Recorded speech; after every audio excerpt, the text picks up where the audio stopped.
Alors aujourd'hui, il y a un rassemblement interprofessionnel de la CGT en soutien aux agents de la préfecture.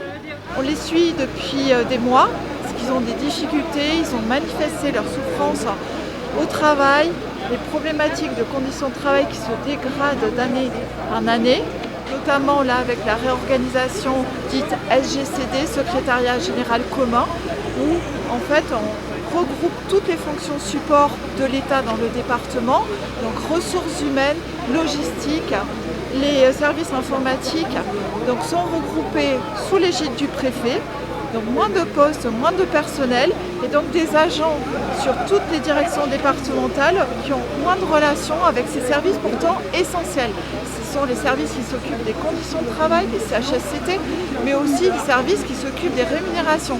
C'est quand même un élément clé du travail.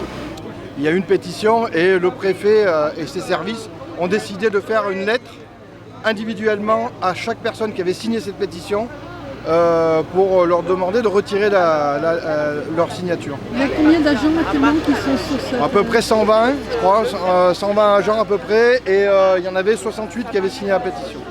Donc au lieu d'écouter, d'entendre les problématiques, ils renforcent le stress que peuvent avoir ces agents au travail. On se pose la question si cet aspect de pression, elle n'était pas aussi dans un but de ne pas avoir de liste aux prochaines élections professionnelles en préfecture, puisque les élections professionnelles en préfecture auront lieu en décembre de 2022 et que les dépôts vont se faire maintenant.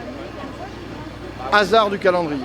On continuera à être mobilisé parce que ce qu'on ne tolérera jamais, c'est la discrimination syndicale, c'est le non-respect du droit syndical, mais aussi le non-respect des conditions légitimes de travail, du bien-être au travail des agents qui en plus essaient d'exprimer leurs difficultés et ne sont pas entendus. L'égalité n'est plus assurée de la même façon sur les territoires. Ça, c'est la suite de différentes lois qui sont intervenues et notamment donc, une loi d'avril dernier qui donne plein pouvoir au préfet sur certains domaines. Donc, il a des pouvoirs extraordinaires. Il peut sortir en fait, du cadre législatif pour décider de choses sur son département et sans contrôle. Donc oui, effectivement, vu que c'est le préfet des départements qui peut choisir ce qu'il appliquera ou pas, on peut dire qu'il y a une inégalité sur les territoires.